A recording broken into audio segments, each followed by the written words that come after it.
നിങ്ങൾ ഈ പറയുന്നതൊന്നും നടക്കുന്ന കാര്യമല്ല കൊളംബസ്. ഇതിനെല്ലാം എത്ര പണം വേണമെന്നാ നിങ്ങൾ കരുതുന്നേ? നിങ്ങൾ ജീവിതത്തിൽ കണ്ടിട്ടുള്ളതിനേക്കാൾ പല മടങ്ങ് പണം ഇതിന് വേണം. അന്നത്തെ ദിവസം കൊളംബസിന് നിരാശയായിരുന്നു. തന്റെ സ്വപ്നം നടക്കില്ല എന്ന് 14ാമത്തെ ആളും ഇപ്പോൾ പറഞ്ഞിരിക്കുന്നു. ഇനി എന്ത് ചെയ്യുമെന്ന അവസ്ഥയിൽ കൊളംബസ് എത്തി. തന്റെ നാട്ടിലെ പണക്കാരോട് ഇനി ഇത് പറഞ്ഞിട്ട് കാര്യമില്ല എന്നയാൾ തീരുമാനിച്ചു. വൈകാതെ തന്നെ ഒരു വാർത്ത അയാളെ തേടിയെത്തി. സ്പെയിനിലെ രാജകുടുംബത്തിന് തന്റെ പദ്ധതി കേൾക്കാൻ ഒരാഗ്രഹം. അങ്ങനെ ഒടുവിൽ സ്പെയിനിലെ കൊട്ടാരത്തിൽ കൊളംബസ് എത്തി. നമ്മുടെ നാട്ടിൽ ഏറ്റവും കൂടുതൽ വിലമതിക്കുന്ന വസ്തുക്കളിൽ ഒന്നാണ് സുഗന്ധവ്യഞ്ജനങ്ങൾ. ഈ ഒരു വിലക്കയറ്റം കാരണം രാജകുടുംബങ്ങളിൽ വരെ വളരെ സൂക്ഷിച്ചാണിത് ഉപയോഗിക്കുന്നത്. ആ വിലക്കയറ്റത്തിന് വലിയ ഒരു കാരണവുമുണ്ട്: ഏഷ്യ. എന്നാൽ ആ യാത്ര ഒരു സാധാരണ യാത്രയല്ല. തിരിച്ചു വരാനുള്ള സാധ്യത 50% മാത്രമേ പോകുന്നവർക്കുള്ളൂ. നമ്മുടെ ഈ പ്രശ്നത്തിന് ഒരു പരിഹാരമുണ്ടായാൽ എന്തായിരിക്കും ഫലം? രാജാവിൻ്റെ മുഖമൊന്ന് വിടർന്നു. അതായത് ഏഷ്യയിലേക്ക് വളരെ എളുപ്പത്തിൽ നമുക്ക് പോകാൻ പറ്റിയാലോ? പക്ഷേ ഏത് വഴിയാണ് നിങ്ങൾ പോവുക? ഇനിയാണ് സൂക്ഷിച്ച് കേൾക്കേണ്ടത്. ഇതുവരെയും എല്ലാവരും പോയിരുന്നത് പടിഞ്ഞാറ് വഴിയാണ്. പക്ഷേ നമ്മൾ ആ വഴിയല്ല പോവുക. നമ്മുടെ ഭൂമി ഉരുണ്ടതാണെന്ന് നമുക്കറിയാം. അതായത് എവിടെ നിന്ന് തുടങ്ങിയോ അവിടെ തന്നെ നമ്മുടെ യാത്രയെ അവസാനിപ്പിക്കാൻ പറ്റും.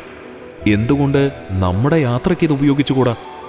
അതായത് നാം കിഴക്കോട്ട് പോയാലും പടിഞ്ഞാറ് തന്നെയല്ലേ നമ്മൾ കറങ്ങി വരിക. അപ്പോൾ എന്തുകൊണ്ട് കിഴക്കോട്ട് നമുക്ക് പോയിക്കൂടാ? പടിഞ്ഞാറുള്ള റൂട്ടിനേക്കാൾ മികച്ച റൂട്ടാണെങ്കിലോ അത്? രാജാവിൻ്റെ നെറ്റിയൊന്ന് ചുളിഞ്ഞു. അപ്പോ ഇതൊരു പരീക്ഷണമാണോ? അതെ രാജാവേ, ഒരു പരീക്ഷണം.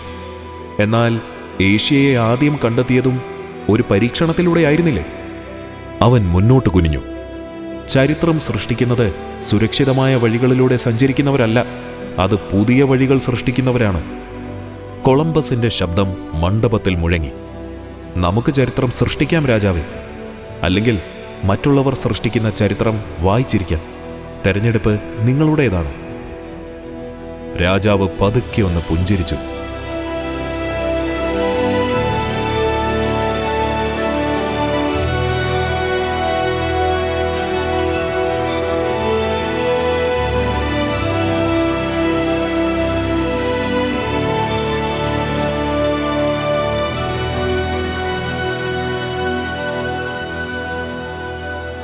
മൂന്ന് കപ്പലുകളിലായി 90ഓളം ആളുകൾ ആ യാത്രയിലുണ്ടായിരുന്നു.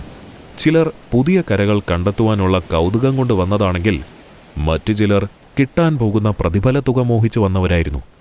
കോമ്പസിലെ പടിഞ്ഞാറേ ദിശ നോക്കി അവർ പുറപ്പെട്ടു. കപ്പലിലെ എല്ലാവരും തന്നെ വലിയ ഒരു ആവേശത്തിലായിരുന്നു. കുറച്ച് ദിവസങ്ങൾക്കുള്ളിൽ തന്നെ എല്ലാവരും പരസ്പരം അടുത്തു. ചെറിയ ഒരു ഭയം അവരുടെ എല്ലാവരുടെയും ഉള്ളിൽ ആ സമയം കയറിക്കൂടുന്നുണ്ടായിരുന്നു. ഇനിയെങ്ങാനും നമുക്ക് കര കാണുവാൻ കഴിഞ്ഞില്ലെങ്കിലോ? അവൻ നമ്മളെ മരണത്തിലേക്ക് നയിക്കുകയാണ്. പണത്തിനു വേണ്ടി അവൻ എന്തും ചെയ്യും. അവന്റെ ഒരു പരീക്ഷണ വസ്തു ആവാൻ എന്നെ കിട്ടില്ല. പതിയെ പതിയെ എല്ലാവരും കൊളംബസിനെതിരെ തിരിയുവാൻ ആലോചന തുടങ്ങി. പ്രത്യേകിച്ച് ഒരു കാരണവുമില്ലാതെ അവരെല്ലാവരും അയാളെ വെറുക്കുവാൻ തുടങ്ങി. അയാളെ കടലിലേക്ക് തള്ളിയിടുക, ശേഷം നാവികരെ ഭീഷണിപ്പെടുത്തി തിരികെ പോകാം. അതേ ഉള്ളൂ നമ്മുടെ മുന്നിലെ വഴി. അങ്ങനെ കൃത്യം ചെയ്യുവാനുള്ള ദിവസവും അവർ കണ്ടെത്തി. എല്ലാവരും മദ്യപിച്ച ഒരു രാത്രിയായിരുന്നു അത്. കൊളംബസ് ഒറ്റയ്ക്ക് അവിടെ നിൽക്കുകയായിരുന്നു. എല്ലാവരുടെയും കണ്ണുകൾ അവിടേക്ക് തിരിഞ്ഞു. കൃത്യം ചെയ്യാനുള്ള ആൾ കൊളംബസിന്റെ അടുത്തേക്ക് നടക്കുവാൻ ആരംഭിച്ചു.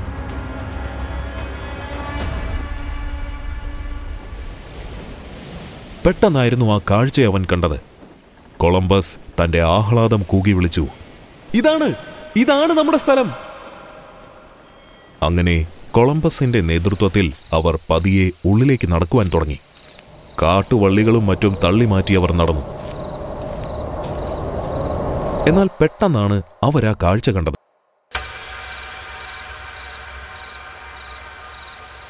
കൊളംബസ് ഒരു നിമിഷത്തേക്ക് ഞെട്ടി. അയാൾ ചുറ്റും നോക്കി. അയാൾ മാത്രമല്ല, നിരവധി പേർ അവരെ വളഞ്ഞിരിക്കുന്നു. അവരുടെയെല്ലാം ഹൃദയം ഉറക്കെ ഇടിക്കുവാൻ തുടങ്ങി. കൊളംബസ് തന്റെ തോക്കിൽ പിടിമുറുക്കി. ഉടൻ തന്നെ ആ മനുഷ്യർ അവരെ പൊതിഞ്ഞു. കൊളംബസിന് എന്താണ് നടക്കുന്നതെന്ന് മനസ്സിലായില്ല.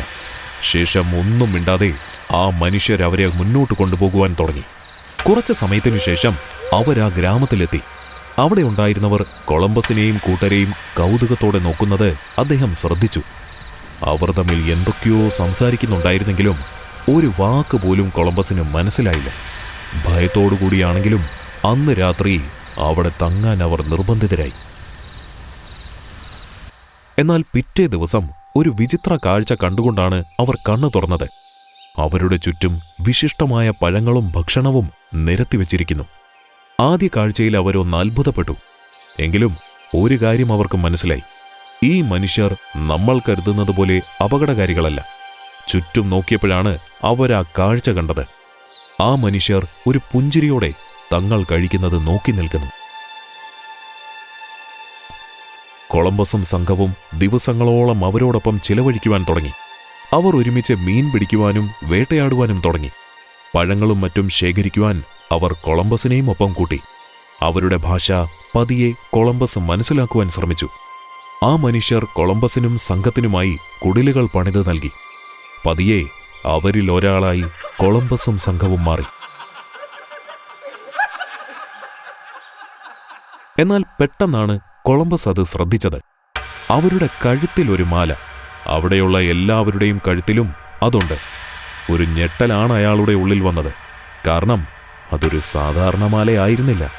പുറം ലോകത്തെ പല യുദ്ധങ്ങൾക്കും കാരണമായ ഒരു വസ്തു അതിലുണ്ടായിരുന്നു. സ്വർണം. ചെന്നെത്തുന്ന പ്രദേശത്ത് നിന്ന് ലഭിക്കുന്ന സമ്പത്തിന്റെ 90% രാജവംശത്തിന് അവകാശപ്പെട്ടതായിരിക്കും. ബാക്കി 10% നിങ്ങൾക്കെടുക്കാം. അതിന്റെ ഉറവിടം കണ്ടെത്താതെ തനിക്കിനി ഉറങ്ങാൻ പറ്റില്ലെന്ന് കൊളംബസ് തിരിച്ചറിഞ്ഞു. അടുത്ത ദിവസം തന്നെ കൊളംബസ് പ്രദേശവാസികളോട് അതിനെപ്പറ്റി ചോദിച്ചു. എന്നാൽ വ്യക്തമായ ഒരു ഉത്തരം അവരിൽ നിന്ന് ലഭിച്ചില്ല. എത്ര ചോദിച്ചിട്ടും ഉൾക്കാട്ടിലോട്ട് ചൂണ്ടിക്കാണിക്കുക മാത്രമാണ് അവർ ചെയ്തത്. അങ്ങനെ കൊളംബസും സംഘവും സ്വർണം തേടി ഉൾക്കാട്ടിൽ പ്രവേശിച്ചു. അവർ തിരച്ചിൽ ആരംഭിച്ചു. ദിവസങ്ങളോളം തിരച്ചിൽ തുടർന്നു. പക്ഷേ സ്വർണത്തിന്റെ ഒരംശം പോലും അവർക്ക് കിട്ടിയില്ല. ആഴ്ചകളോളം അവരത് തുടർന്നു. പക്ഷേ ഫലം അപ്പോഴും ഉണ്ടായില്ല. അല്ല, സ്വർണമെടുക്കാനാണോ നമ്മളിവിടെ എത്തിയത്? നദിക്കരയിൽ വിശ്രമിച്ചിരിക്കുമ്പോഴാണ് കൂട്ടത്തിലുള്ള ആൾ അത് പറഞ്ഞത്. ശരിയാണല്ലോ എന്ന് കൊളംബസും ആലോചിച്ചു. താൻ പദ്ധതിയിൽ നിന്നും വഴിമാറി പോകുവാണല്ലോ എന്ന് അയാൾക്ക് സ്വയം തോന്നി. ഇനി സ്വർണം തിരഞ്ഞ സമയം കളയണ്ട, ഇന്നത്തോടെ ഇത് അവസാനിപ്പിക്കാം. ശേഷം ആ നദിയിൽ അയാൾ മുഖം കഴുകി. പെട്ടെന്നാണ് കൊളംബസ് അത് ശ്രദ്ധിച്ചത്. വെള്ളത്തിന് പതിവില്ലാത്ത ഒരു തിളക്കം. അദ്ദേഹം ഒന്നുകൂടി സൂക്ഷിച്ചു നോക്കി. വെള്ളത്തിന് മാത്രമല്ല, നദിയോട് ചേർന്ന മണലിലും ഒരു തിളക്കം. എത്രയും പെട്ടെന്ന് ഈ വാർത്ത സ്പെയിനിനെ അറിയിക്കണമെന്ന് കൊളംബസ് നിശ്ചയിച്ചു. സ്വർണത്തിന്റെ മേൽനോട്ടത്തിനായി കുറച്ചുപേരെ അയാൾ നിർത്തി. അതിനായി പെട്ടെന്നുള്ള ഒരു മടക്കയാത്രയ്ക്ക് അദ്ദേഹം തയ്യാറായി. അങ്ങനെ അയാൾ തിരികെ എത്തി. രാജാവിനും ആ വാർത്ത ഇഷ്ടപ്പെട്ടു. ഉടൻ തന്നെ ഖനനത്തിനായുള്ള എല്ലാ തയ്യാറെടുപ്പുകളുമായി കൊളംബസ് തിരിച്ചെത്തി. സ്വർണം കണ്ടെത്തുന്നതിനൊപ്പം ആ പ്രദേശം സ്പെയിനിന്റെ ഒരു കോളനിയാക്കണമെന്നുറപ്പിച്ചായിരുന്നു ഇപ്രാവശ്യം അവരെത്തിയത്. എന്നാൽ അവിടെ എത്തിയപ്പോഴാണ് കൊളംബസ് അത് ശ്രദ്ധിക്കുന്നത്. താൻ അവിടെ മേൽനോട്ടത്തിനായി നിർത്തിയിട്ട് പോയവരിൽ ഒരാൾ പോലും ജീവനോടെയില്ല. മാത്രമല്ല, അവരുടെ താമസ സ്ഥലവും കത്തി നശിച്ചിരിക്കുന്നു. ഒറ്റ നോട്ടത്തിൽ തന്നെ അത് ചെയ്തത് പ്രദേശവാസികളാണെന്ന് കൊളംബസിന് മനസ്സിലായി. പക്ഷേ എന്തിന്? വൈകാതെ തന്നെ അതിനുള്ള ഉത്തരം അദ്ദേഹത്തിന് ലഭിച്ചു. കുറച്ച് ദിവസങ്ങൾക്ക് മുൻപ് അങ്ങ് നിയമിച്ചു പോയവരിൽ ചിലർ സ്വർണം സ്വയം കണ്ടെത്തുവാനായി ഒരു ശ്രമം നടത്തി. അവർ ഗ്രാമത്തിൽ കയറുകയും സ്വർണത്തിനായി അവരെ ചൂഷണം ചെയ്യുവാനും തുടങ്ങി. സ്ത്രീകളെയും കുട്ടികളെയും അവർ ഉപദ്രവിച്ചു. ഒടുവിൽ സഹികെട്ട് പ്രദേശവാസികൾ തിരിച്ചടിക്കുകയായിരുന്നു. ഈ കഥ കേട്ട് കൊളംബസിന് ചെറിയൊരു ദേഷ്യം തോന്നിയെങ്കിലും അയാളത് പ്രകടിപ്പിച്ചില്ല. കാരണം വലിയ വലിയ ദൗത്യങ്ങൾ അയാൾക്കവിടെ പൂർത്തിയാക്കാനുണ്ടായിരുന്നു. വൈകാതെ തന്നെ കൊളംബസും സംഘവും നദിക്കരയിൽ സ്വർണം തേടുന്നത് ആരംഭിച്ചു. എന്നാൽ എത്ര ശ്രമിച്ചിട്ടും അവർക്ക് സ്വർണം ലഭിച്ചില്ല.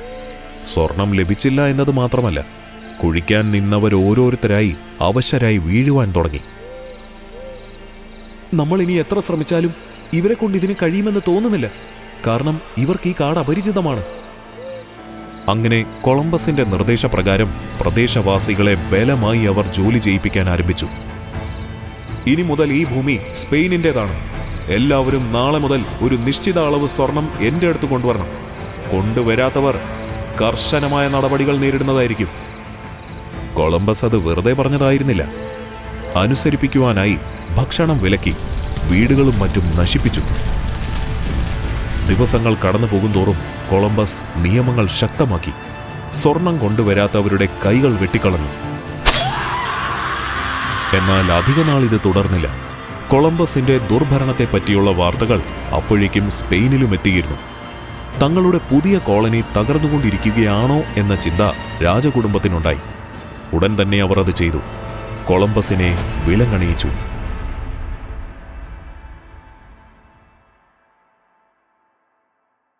എന്നാൽ കൊളംബസ് തുടങ്ങിയ ആ ദുരിതം അവിടെ അവസാനിച്ചില്ല.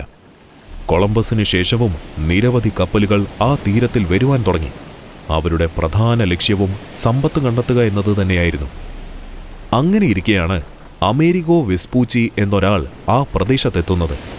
അവിടെയുള്ള ആളുകളെപ്പറ്റിയും ആ പ്രദേശത്തിന്റെ ഭൂമിശാസ്ത്രത്തെപ്പറ്റിയും അവിടുത്തെ കാലാവസ്ഥയെപ്പറ്റിയുമൊക്കെ അദ്ദേഹം വിശദമായി പഠിക്കുവാൻ തുടങ്ങി. ഒടുവിൽ ആ സംശയം അദ്ദേഹം ഉറപ്പിച്ചു. നമ്മൾ എത്തി നിൽക്കുന്ന പ്രദേശം നമ്മൾ കരുതുന്നത് പോലെ ഏഷ്യയുടെ ഒരു ഭാഗമല്ല. ഏഷ്യ അല്ല എന്ന് മാത്രമല്ല, എൻ്റെ ഊഹങ്ങൾ ശരിയാണെങ്കിൽ യഥാർത്ഥ ഏഷ്യ ഇപ്പോഴും നമ്മളിൽ നിന്ന് കുറേ ദൂരെ തന്നെയാണ്. നമ്മളിപ്പോൾ നിൽക്കുന്ന ഈ പ്രദേശം നമ്മുടെ മനസ്സിൽ പോലും ചിന്തിക്കാത്ത ഒരു പുതിയ ഭൂഖണ്ഡമാണ്. നമ്മൾ സ്വപ്നത്തിൽ പോലും ചിന്തിക്കാത്ത ഒരു പുതിയ ലോകം. അദ്ദേഹത്തിന്റെ നിഗമനങ്ങളെല്ലാം പ്രസിദ്ധീകരിച്ചു. ഉടൻ തന്നെ അത് യൂറോപ്പ് മുഴുവൻ പടർന്നു. എല്ലാവർക്കും ഈ പുതിയ ഭൂഖണ്ഡം ഒരു അത്ഭുതം തന്നെയായിരുന്നു. അവർ എല്ലാവരും അത് വിശ്വസിച്ചു, ഒരാളൊഴിച്ച്. കൊളംബസ്. മരണം വരെ കൊളംബസ് അത് വിശ്വസിക്കുവാൻ തയ്യാറായില്ല. യൂറോപ്പുകാർ അങ്ങനെ ലോകത്തിന്റെ പുതിയ ഭൂപടം വരയ്ക്കുവാൻ ആരംഭിച്ചു. പുതിയതായി കണ്ടെത്തിയ ആ ഭൂഖണ്ഡവും അവരതിൽ ഉൾപ്പെടുത്തി. ഇതാദ്യമായി തിരിച്ചറിഞ്ഞ അമേരിഗോ വെസ്പൂച്ചിയുടെ പേര് അവർ ആ പുതിയ ഭൂഖണ്ഡത്തിനിട്ടു: അമേരിക്ക.